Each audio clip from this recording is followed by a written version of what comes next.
In the modern world, we ride the crest of a wave. Every day, innovators discover new and better ways of meeting our needs.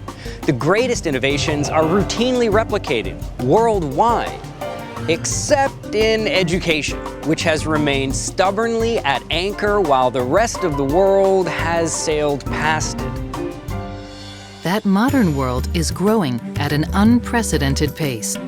India now has more children than any other nation on earth, and so education has become a priority. Here, even though public schools are free, many poor Indian parents pay to send their children to private schools. Their reason is clear. I spoke to one father who transferred his daughter from the private to public and now back to private. He told me, if you go to a market and are offered free fruit and veg, they'll be rotten. If you want fresh fruit and veg, you have to pay for them. And in Sweden, a handful of schools are breaking the mold and turning modern trends upside down in pursuit of educational success. Well, when you're looking at how many students want to get access to our school, it tells me that we're doing something right. And in New Orleans, local educators think they are doing something right by investing time and resources into the charter school movement in the Big Easy. Join us as Andrew Coulson explores the challenge of replicating educational excellence in School Inc.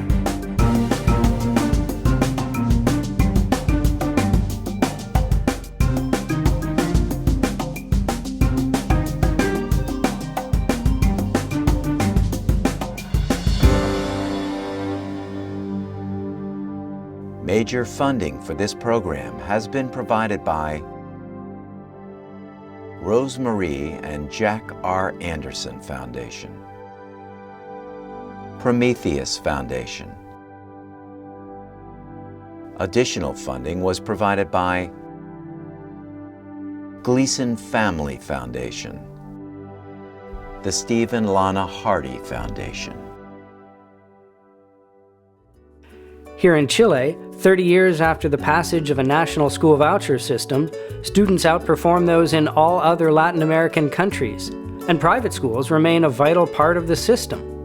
But what appears to have worked in Chile may not work elsewhere. There is one other place where we can see it working. Sweden! 10 years after Chile reformed its education system, Sweden followed suit. All private schools are now fully tax-funded, and parents can easily choose between these so-called free schools and the local public schools. Before the program began in 1992, private schools enrolled barely 1% of students. Today that's up to 16% and still rising. But are Swedish test scores going up as fast as Chile's? Actually, they're falling.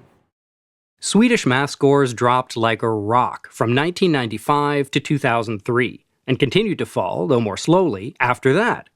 Here's the thing. Back in 2003, public schools still enrolled 96% of students. So it's the public schools that drag down the national average. So the only way that Sweden's school choice program could be responsible for the country's academic collapse is if competition from the few new private schools sent public schools into a tailspin. But according to the latest research, the opposite is true. The more private sector competition Swedish schools face, the better they perform. Okay, then what has been hurting public school achievement? It's a tough question, but here's one possible cause. The share of college students applying to teacher training programs has plummeted over the past quarter century, and their academic ability has fallen with it. Back in the 1980s, there were 10 applicants for every open space in Swedish teachers' colleges. By 2012, there were so few applicants that nearly all of them were accepted.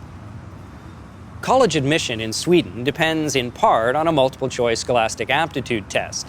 Guess every answer and you'll score about 20 out of 100. The average score for students in colleges of education was just 25 out of 100, which means many of them scored worse than if they'd circled answers at random. But why have so many high achievers given up on teaching?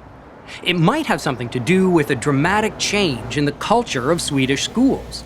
Reforms introduced in the 1980s and 90s de-emphasized academics and shifted control from teachers to students.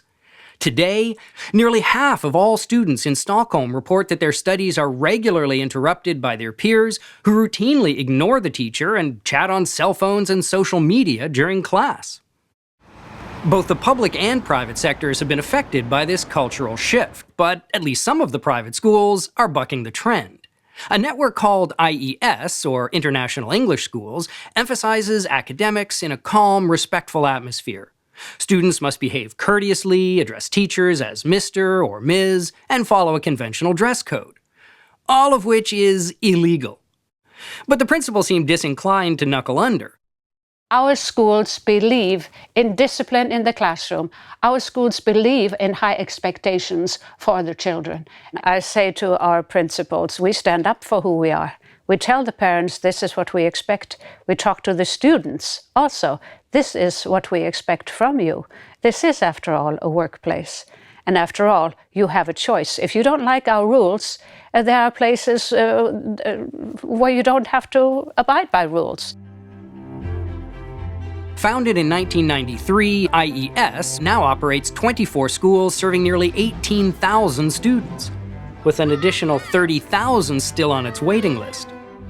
When you're looking at how many students want to get access to our school, it tells me that we're doing something right, that we have the right people in place. Given that success, I asked Barbara Bergstrom if she thought the government should require other schools to emulate IES's methods.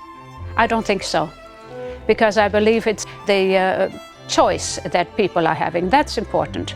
What we do is of great interest to a segment of the population. It's not, one size fits all. I think the issue of choice is the most significant one. And Swedish parents have a lot of choices. Another of the country's popular chains, Kunskapsskolan, takes an entirely different educational approach. So we organise our subjects into steps and themes, and all the steps and themes are found on the Learning Portal.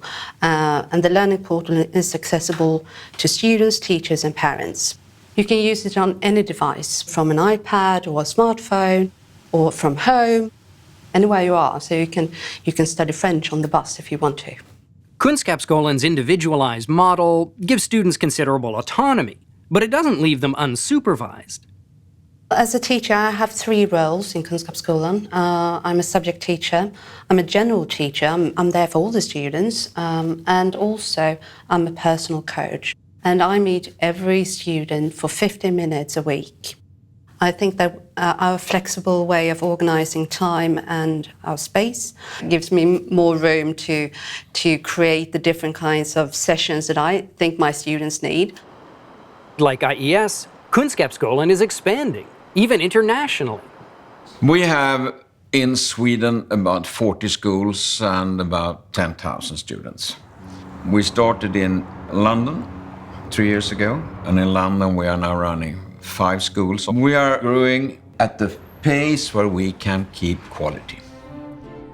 IES and Kunskapsskolan could hardly be more different pedagogically, but both are well liked by the families they serve and academically successful. And if neither model appeals, there are hundreds of other independent schools to choose from. But here again, not every good school grows. This is Individual High School. It scores well academically, its students regularly win awards, and it has a very illustrious list of alumni. A list crowned by Her Royal Highness Crown Princess Victoria. But like a typical American prep school, it has never grown beyond a single location. And the fact that it's now part of Sweden's school choice program hasn't changed that. Why do some great schools add new locations in response to rising demand, while others don't? Is there even a pattern? Well, I've got good news and bad news. The good news is that there is a pattern, and it's incredibly simple. Yay! There's a single feature that separates independent schools that scale up from those that don't. The bad news is that that feature is the profit motive. Here's the thing. Lots of people don't like the idea of for-profit education. And if it isn't widely accepted, it won't be widely adopted. and great educational options will remain out of reach of millions of kids. While popular nonprofit schools grow slowly, if at all, their for-profit competitors form networks like IES and Kunskapsskolan. But there's still another possibility. Maybe the correlation between for-profit status and growth is just a coincidence. Monthly ice cream consumption goes up and down with the murder rate, but there's no reason to think that frozen treats actually make people stabby. Is there any reason to think that the profit motive actually causes schools to grow? Or, looked at the other way, does nonprofit status discourage growth?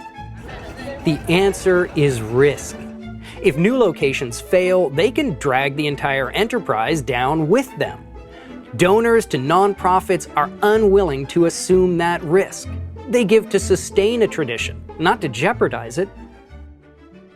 I believe that all entrepreneurs that succeed, they are being driven by the goal to change something.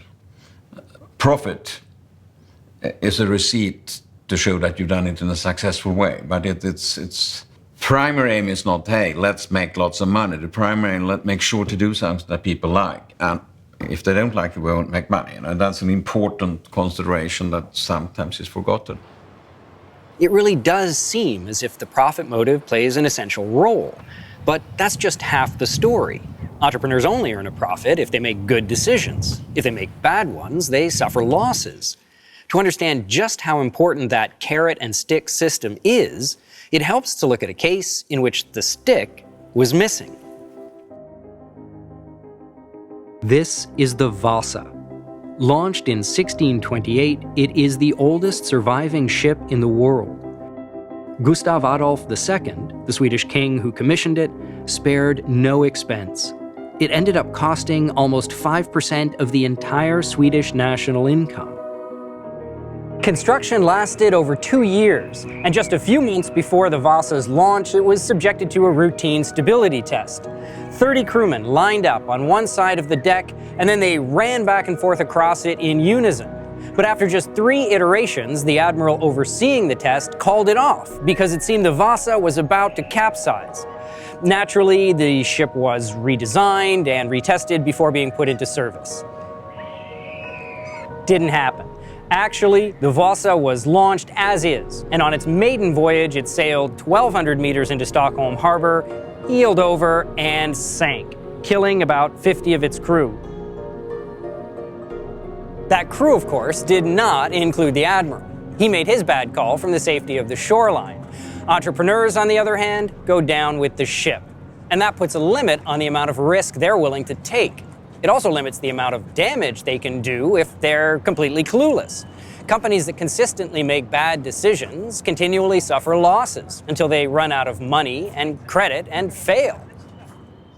And when decision makers don't pay for their mistakes, they have less incentive to make well-informed decisions. That's what led to the disastrous launch of the Vasa. The shipwright only had experience working with a single gun deck. The king decided he needed 2. His Majesty also called for more and heavier cannons and masses of elaborate oak carvings, all of which made the ship less stable by raising its center of gravity. Which raises an important question. Was it really wise of the king to substitute his preferences for the judgment of the shipwright? We might well ask the Swedish government the same question today with regard to schools. They aren't telling educators they need more cannons or oak carvings, yet, but they are telling them how and even if they can do their jobs. For example, the government forbids teachers from grading their students' work until they've reached middle school. It has also begun requiring all private schools to hire the graduates of its official teacher training programs, even though everyone admits that these programs are attracting the country's weakest college students. The government even prevents new private schools from opening in places where it thinks they would attract too many students, outcompeting the local public schools. In these and other ways, the Swedish government imposes its own decisions on schools without having nearly as much at stake in the outcomes as the educators who actually run them. Like King Gustav Adolf and his admiral, the government officials are making their calls from the safety of the shoreline. Standing next to Sweden's most famous preventable disaster, it's hard not to think that history is about to repeat itself. If there were no regulations at all, wouldn't some private schools try to take advantage of families? And wouldn't the most likely victims be children whose parents had little schooling themselves? If so, we'd be most likely to see it in a place where private schools are serving a relatively disadvantaged population. I know just where to look.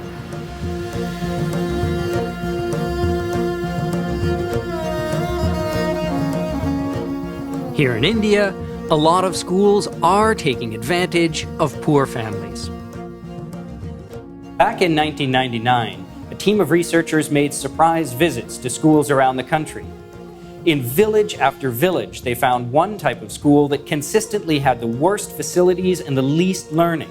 Most had leaking roofs, and barely any had drinking water. And if you're wondering why anyone would pay for that kind of service, it turns out there's a good reason. They have to. The findings I just described are for public schools. That is what happens in the government schools. The teachers, from what I have seen from my experiences, that teachers, not all teachers really work and they give education.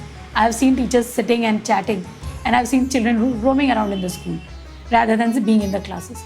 So that's the basic difference. There isn't anyone who's going to be held accountable. I met this lady recently at a social gathering, and I said that, oh, so what's been going on with you? And she said, oh, I managed to get a government job. My life is set. And I said, well, set in what ways? She said, well, I'm never going to be fired. This is a job for life and it pays me well, and I don't even have to go. And I said, how does that work? You don't even have to go. She's managed to find somebody a bit influential in the Department of Education locally. And the guy has asked somebody to fill in her attendance every single day. So she hasn't been to school for last year and a half since she was posted there. That's not to say that all public schools in India are dysfunctional. There's one network run by the federal government that's very highly regarded, but spaces are limited, and 3/4 of them are reserved for the children of government officials. But what happens to poor children who can't get into an elite public school or afford an elite private one?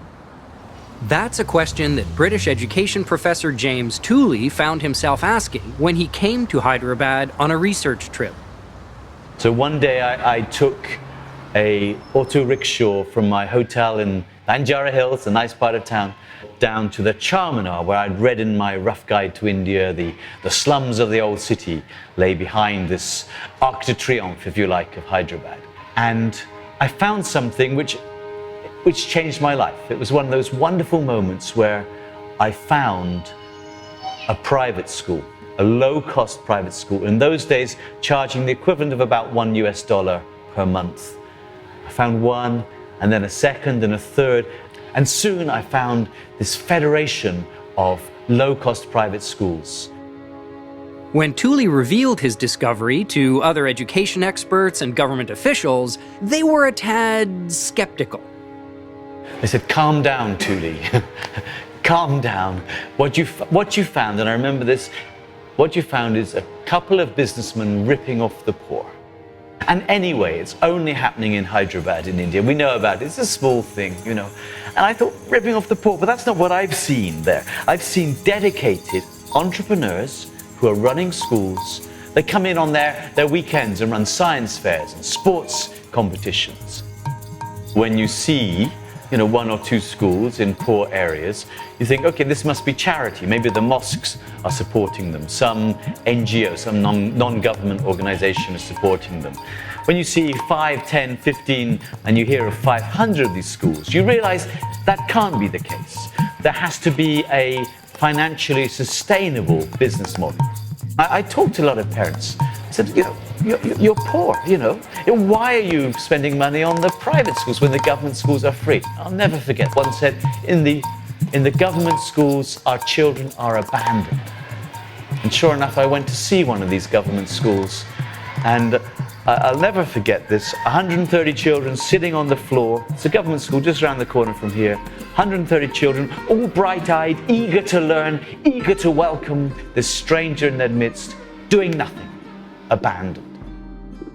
Dozens of scientific studies have now looked at these budget private schools in India and elsewhere. And what most of them find is that private schools are outperforming government schools that spend 3 or 4 times as much per pupil. But higher quality isn't their only appeal. Another huge factor is the language of instruction. India has hundreds of native languages, and the public schools in each state usually teach in the dominant local language. Private schools, on the other hand, almost always teach in English because that's what parents want. And it isn't hard to see why. English not only facilitates communication between states, it's also the international language of business. And international business has taken a keen interest in Hyderabad. During the 1990s, barriers to foreign investment were lowered and high-tech companies flooded into the city. The explosion in high-tech employment has generated new service and professional jobs in which English is also an asset. When I first came to Hyderabad, I was quite naive about these things, and I spoke to one of the first school proprietors, one of the first entrepreneurs I met. And he told me that the government inspectors, the education inspectors, come 3, 4, 5 times a year. I thought, well, that shows a degree of commitment on behalf of the government to educational standards. But I soon found out that they came really to take the bribe. You know, they were quite upfront about it. They came, they sat in the office, they sat in a comfortable desk, they took the money, they didn't even bother to look in the school. They had a nice cup of hot chai, and off they went. The reason that government school inspectors are able to extort bribes is that these low-cost schools cannot afford to comply with the regulations. For example, the law demands that each school have a large playground. But in the dense slums of Hyderabad, spaces like that are hard to come by. Land prices are atrocious. How can a small entrepreneur afford something like a 16,000 square feet of sports playground? I think there's a lot more important basic thing that we need to get on with rather than playing sports. They can always go home and do other things, but they need to learn the basic literacy first. I think what's more important is what goes on in a classroom, what happens with the instruction, what about the learning outcome. The regulations in India are much more onerous to private schools than they are in other parts of the world. This inhibits investment, this inhibits entrepreneurs creating opportunities, this inhibits the growth of the sector. One of the first entrepreneurs, again, I spoke to here, he said, sometimes government is the obstacle of the people. And I understood exactly what he meant when I saw the regulations that were impeding on the private schools here. But if regulation doesn't explain the greater efficiency of low-cost private schools, what does? We've had some wonderful parent meetings in the schools here. These parents care about their schooling. They said, why are there only 10 computers? Why was a teacher absent last week? Why is the playground not finished? They care. They are paying money. They feel it's good money. It might seem very little to you and me. It's good money to them. They want the best. And because they're paying, they will keep the schools accountable. That's a very important thing, which you mess with at your peril. And I spoke to one father who had transferred his daughter from the private to public and now back to private. He told me, if you go to a market and are offered free fruit and veg, they'll be rotten. If you want fresh fruit and veg, you have to pay for them. I'll never forget that. That was his experience of free public education. He thought paying was better. He thought the accountability kept the schools on their toes in a way that couldn't possibly happen in the public schools. In my school, if we said 9:30 is the time, so there should be a 9:30. If they come 9:31, there is a late mark. After 3 late mark, they will lose one day's salary. At fee-charging private schools, parents expect more because they're paying more. So they hold school leaders accountable. And school leaders, in turn, hold their teachers accountable because they'll go out of business if they don't. By contrast, public schools here almost never fire teachers for poor performance or absenteeism. Enrollment in fee-charging private schools is growing at 10% a year. And if that continues, they'll soon enroll the majority of students nationwide. In cities like Hyderabad, they already do. It's great that these schools perform better at a fraction of the per-pupil cost of state-funded schools. But there's still a lot of room for improvement among them, and wide variations in quality from one to the next. So are the good ones scaling up? Mohammed Anwar, he's typical, he's got a heart, he provides scholarships named after his father for a percentage of the children in his schools. There's no reason why philanthropists, well-meaning people can't do that sort of targeted assistance to help the poorest of the poor come to schools like this and really help them get an education. By 2025, my growth may be up to 50 schools and about 15,000 students. So this is my target. But at present, I am focusing on improving quality education. In an effort to expand access to education among India's poor and lower castes, the government passed the Right to Education Act, or RTE, in 2010. Under the new law, the government requires private schools to reserve 1/4 of their places for disadvantaged students and pays those students tuition. At the same time, the law demands all private schools meet extensive infrastructure and teacher certification requirements. But as we've seen, low-cost private schools cannot afford to meet these requirements, which would force them to quadruple their tuition fees, according to one estimate. Since that would put them out of reach of the poor families they serve, it's just not an option. The result, in many states, the government has begun to shut down thousands of low-cost private schools. But quality control isn't the only justification for regulating schools. Some people worry that if educators are free to teach whatever they want and parents are free to choose among them, that it might balkanize communities into warring factions. But is that true? Does diversity have to mean discord? To find out, we need to head back to a town where cultures have been colliding for hundreds of years.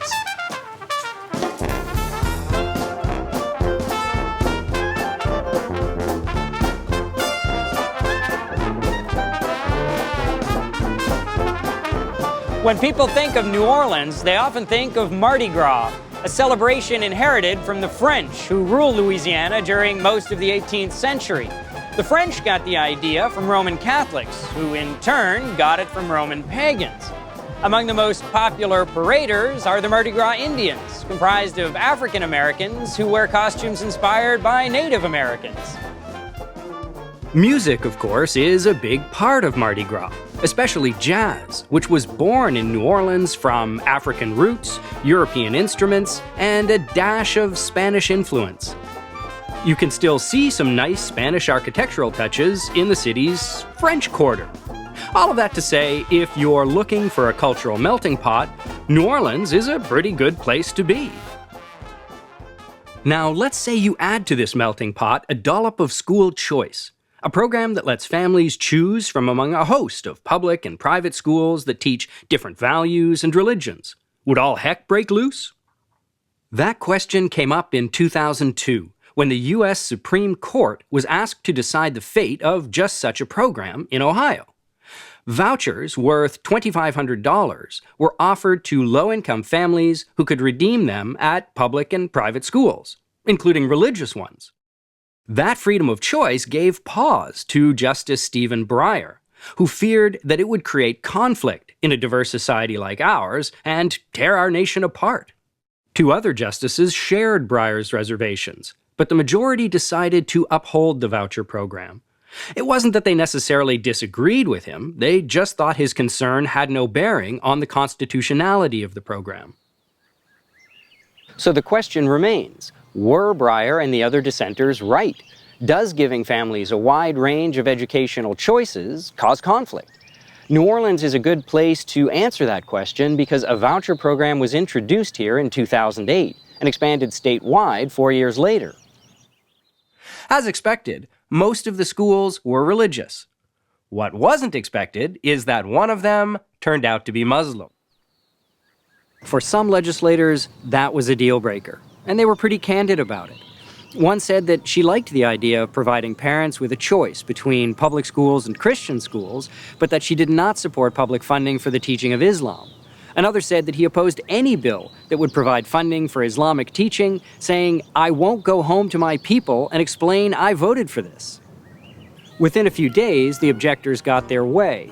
The school withdrew its application, not wanting to be the center of a heated debate, and its withdrawal caused the controversy to subside, at least temporarily. As a result, the statewide expansion of the voucher program was enacted. And as it happens, the participation of non-Christian schools is not the only source of controversy under voucher programs. Another bone of contention is the teaching of science, especially biology. The dominant theory among biologists is that life on Earth evolved through a process of genetic mutation, natural selection, and random chance. And that theory has itself evolved over time as generations of scientists have updated Charles Darwin's ideas, producing what is now known as the modern evolutionary synthesis. That's how science works. Someone comes up with a theory that makes testable predictions. Others try to falsify it, either wholly or in part. Theories that fall short are discarded or revised in order to better reflect reality. Science is a process for successively approximating the truth. Theories that survive gradually gain wide acceptance among experts, and the modern evolutionary synthesis is one of those survivors. But while science doesn't promise absolute truth, religion often does. For instance, most evangelical Protestants see the Bible as literally true. This means that they believe humans and other animals did not evolve over millennia, but rather were divinely created in their present form. This creationist view is commonly taught in evangelical schools, and many of them participate in Louisiana's voucher program. If you're a parent looking for that sort of instruction, it's a congenial arrangement, but not everyone is enthusiastic. I grew up in Louisiana, where we have a law called the Louisiana Science Education Act. This law allows the critiques of evolution to be taught with supplemental materials that have no oversight. And the purpose of this, say this is to promote critical thinking, which sounds great. But the problem is they also say critical thinking is teaching creationism. I think everyone should have a good science education, but if you choose to send your kid to a private school without public funding, they can learn creation if you want. But anywhere where there's public funding, we should teach reality. That is a common refrain among critics of creationist voucher schools. The public shouldn't have to pay for that religious instruction. It's hard not to admit that Justice Breyer was onto something. The participation of religious schools in voucher programs has led to tension and conflict. But what Breyer seems not to have recognized is that these very same battles have long been raging in our public schools. Some have only been minor skirmishes, but other cases have been, well, cases. One example is the Kitzmiller versus Dover trial of 2005. Parents in Dover, Pennsylvania sued their public school district to stop it from teaching creationism in biology class. Those parents eventually won, but battles over public school biology instruction are still erupting around the country. Given how much we fight over our schools, with or without choice programs, it might seem as though there's nothing we can do about it. And yet, diversity doesn't always cause discord. There's one field that's been bringing together people of different races, cultures, and religions for generations, and producing harmony instead of acrimony. That field is music, and in particular, jazz. In the 1930s, it was illegal in many states for black and white musicians to share a stage. And segregation was the norm even where it wasn't enforced by law. But the musicians themselves ultimately overturned America's artistic apartheid. A decade before Jackie Robinson broke the color barrier in professional sports, pianist Teddy Wilson and vibraphonist Lionel Hampton joined the Benny Goodman Quartet, playing to packed houses around the country. Miles Davis later did the same thing by hiring the white pianist Bill Evans to join his famous sextet. Not to make a point, just because he liked the way Evans played. If music can create all those culture-bridging triumphs, why not schools? Could there be a way for us to promote parental choice and educational diversity without creating endless conflicts? find out, it may help to go back in time to the place where those conflicts began.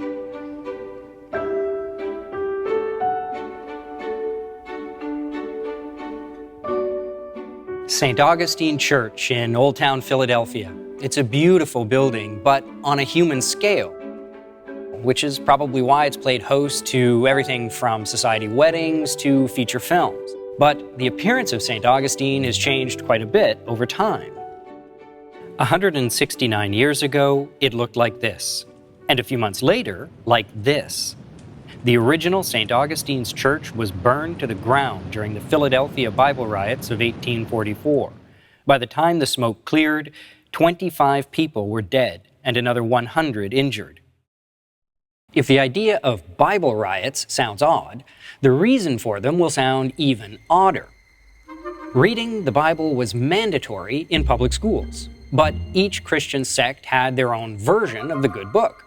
Protestants had the King James Version, which was required reading, but Catholics were only supposed to use their Douay version with its annotations and interpretations.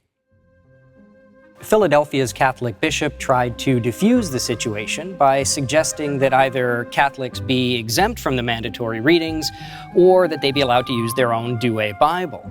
And some Protestant ministers began suggesting that the bishop wanted to remove the Bible from public schools entirely. Unruly protests followed. Those protests became mobs, and mobs became riots. It was America's bloodiest conflagration over religion in public schools, but the same tensions could be found all across New England. In Maine, Bridget Donahoe was expelled from her public school for refusing to read from the King James Bible, and her priest was stripped, tarred, and feathered for putting such ideas in his parishioners' heads. And in Boston, an 11-year-old boy named Tom Wall was caned for a solid half an hour for refusing to read from it. Just as in Louisiana, publicly funded religious schooling created social tension and conflict. But there is a difference. The U.S. Supreme Court upheld vouchers because they leave the choice between secular and religious schooling up to parents. But in 19th century Pennsylvania and Maine and Massachusetts, there was only one government school system, and it was Protestant. That sounds an awful lot like the sort of establishment of religion prohibited by the First Amendment to the U.S. Constitution. Why didn't those Catholic families sue their school districts? Well, they did. They just lost. Fortunately for us, Old Town Philadelphia is a good place to find out why. This is Carpenter's Hall. It's played a lot of different roles over the years, from bank to banquet hall. It was even the home to Benjamin Franklin's library company. And in 1774, it was the site for the First Continental Congress. When the Second Continental Congress met 2 years later, they formally declared that independence. And a dozen years after that, the Constitution of the United States was ratified. But though a majority of delegates supported the new Constitution, a third voted against it. One of the most common complaints was that it lacked explicit protections for individual rights. The critics got their way a few years later, however, when the first 10 amendments, what we now know as the Bill of Rights, were adopted by the states. There are only 3 things that Thomas Jefferson wanted mentioned on his tombstone: that he founded the University of Virginia, and that he was the author of both the Declaration of Independence and Virginia's statute for religious freedom. That statute declared that no one could be compelled to frequent or support any religious worship, place, or ministry whatsoever. In the preamble to his Virginia Statute for Religious Freedom, Jefferson wrote that, "To compel a man to furnish contributions of money for the propagation of opinions which he disbelieves is sinful and tyrannical." What if that is the underlying cause of America's endless school wars? Not the diversity of our ideas, but the compulsion to pay for those we disagree with. Yet that's precisely what's been happening for the past 150 years. Everyone has been compelled to pay for a single official system of education.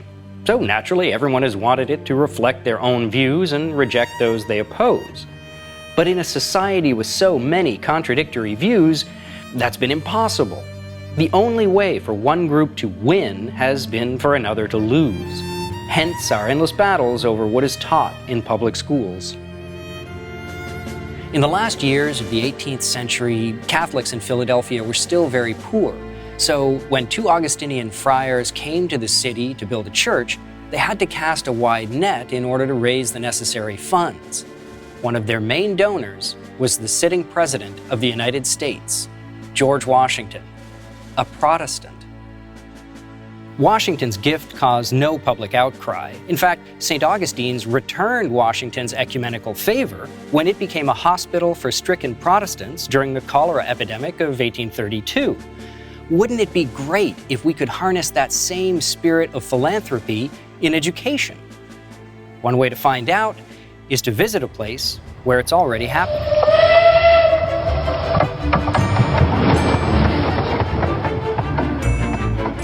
This is the Lehigh Gorge Scenic Railway, about an hour north of Philadelphia. Back in George Washington's time, it was just starting to be explored by coal miners, and a community was founded here in 1818 called Mauch Chunk, meaning mountain where the bears are. Some things have changed over the years. The town is now known as Jim Thorpe, but for the most part, people here are happy to keep that 19th century flavor. Here in the woods of central Pennsylvania, there is one 21st century innovation that has taken root, which the locals seem to like. When it was brought to our attention that this tax credit was enacted, I thought it was too good to be true. And most of the money is an expense that we would incur anyway in the form of taxes. So it's always nice to be able to direct your dollars where you'd like to direct them. It's called the Education Improvement Tax Credit. Businesses can donate money to any of a number of charitable scholarship organizations. Those organizations help low-income families pay tuition at schools the parents choose. Pennsylvania's Scholarship Tax Credit program operates in small towns all across the state, but most of the students it serves are found in big cities like Philadelphia. I take donors into schools a lot, and it's very unlikely that you leave any of these schools without saying, "How can I help?" We have had a really high 90% retention rate with companies who've given to us. We obviously have school fairs to help them choose, but it's you know, as long as the school is accredited by the state, then the families are empowered to choose what school works best for their kid, and the scholarship follows them. If they don't like the school, they can go to another school. The major limitation of the program is that the state has capped the total value of donations that are eligible for tax credits. With the current situation, even the school district is interested in partnering on the QT with us because they're closing failing schools.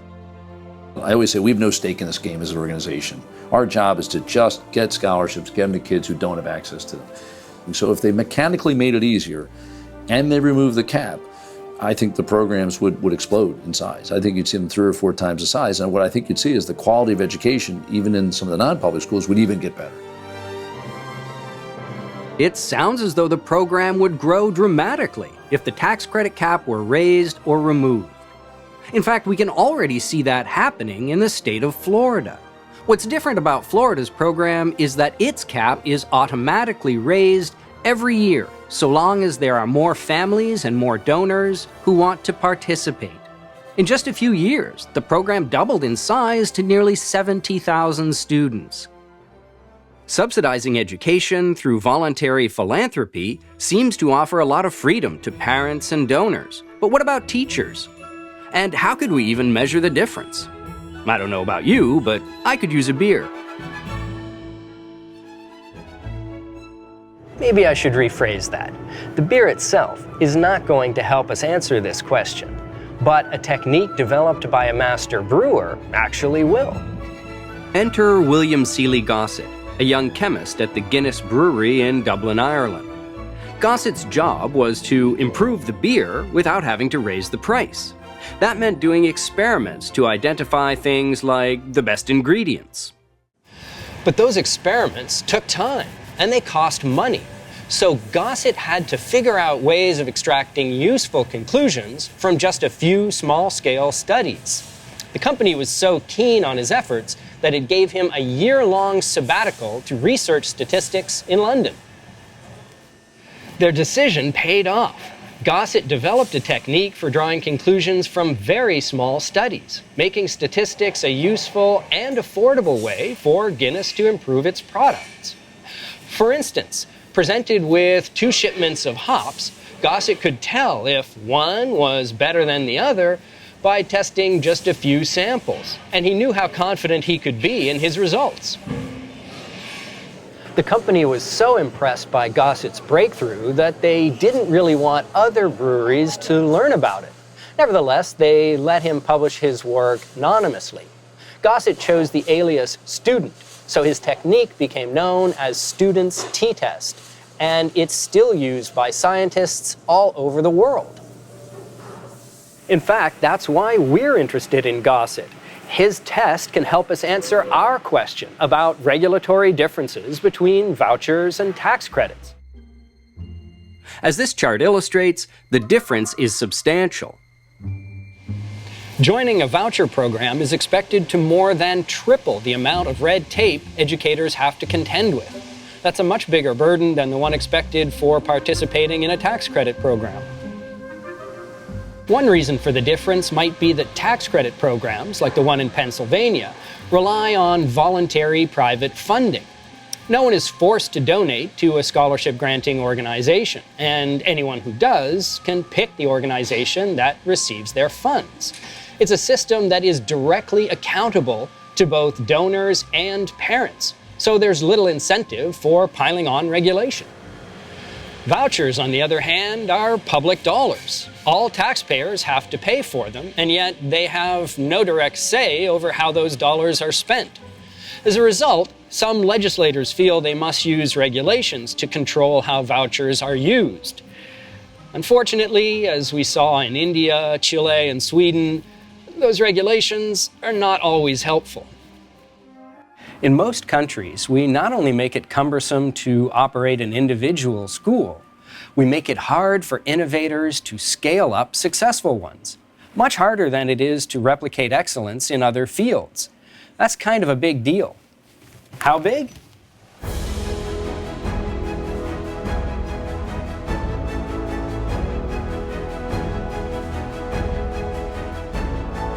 And that's why we've come here to the outskirts of Manchester, England.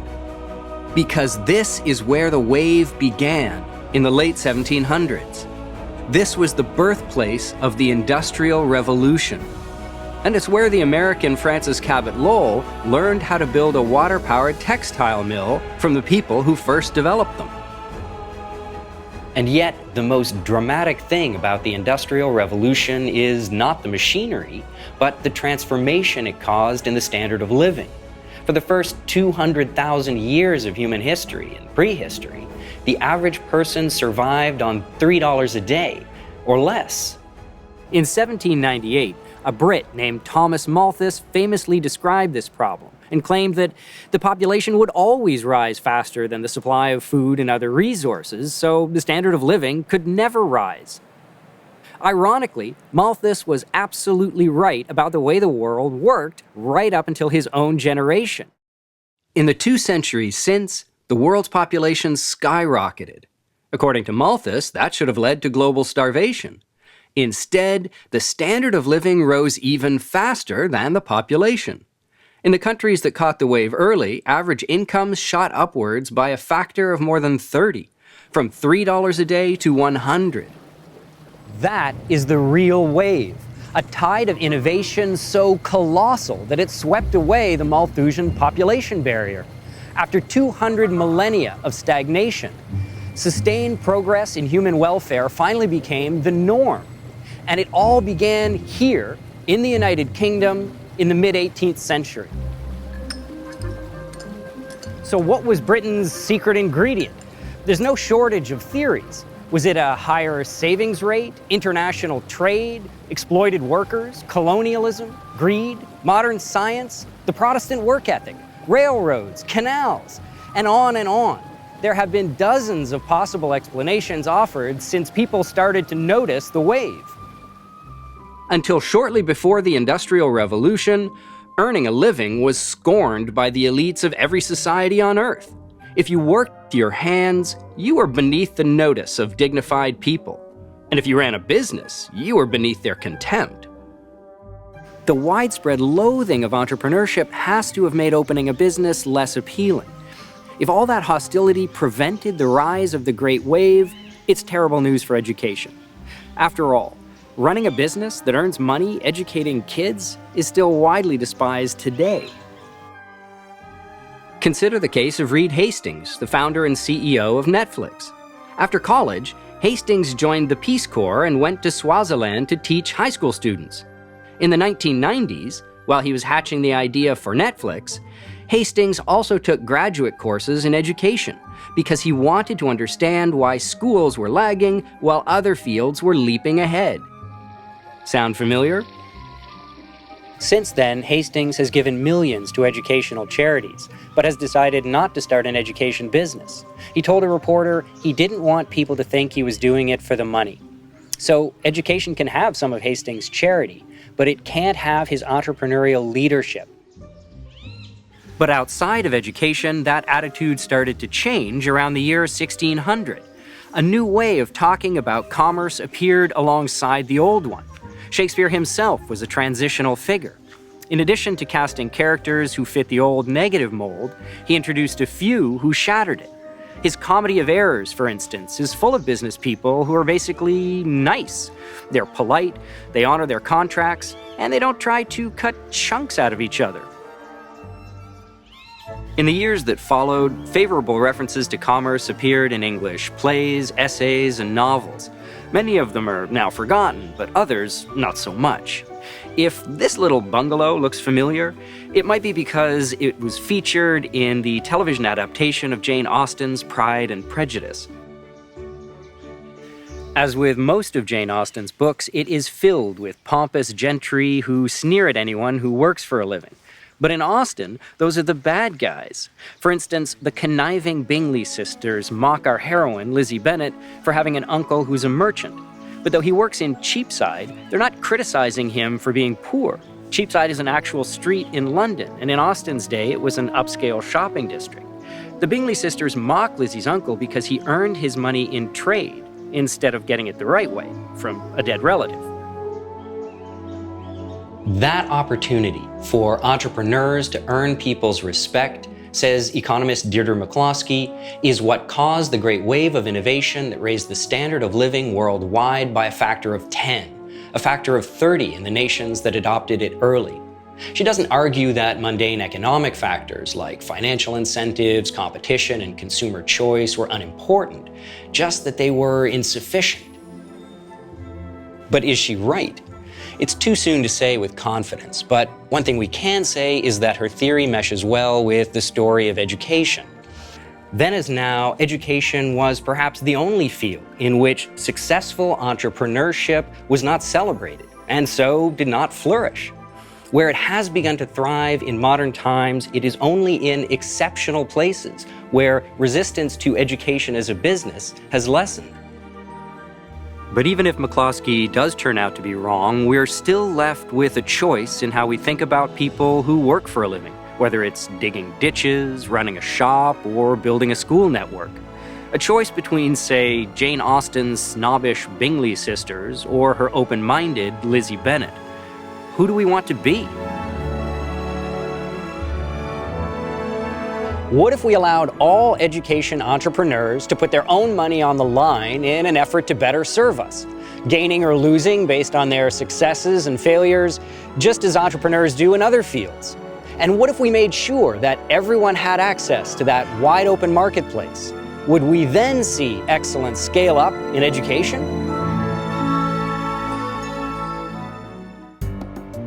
Andrew Coulson's exploration began in a one-room schoolhouse in 18th century New England and has taken us on a journey across the globe, seeking answers to the question, why can't education use innovation to grow like a successful business? We have met inspirational teachers in unlikely places and have seen a unique approach to learning in South Korea, where students put a personal premium on competition. And we've seen how new educational ideas have lit the flame of learning in places like Chile, Sweden, and India. But the question remains, what will it take for educational excellence to ride the wave of innovation that improves the outcome for everyone?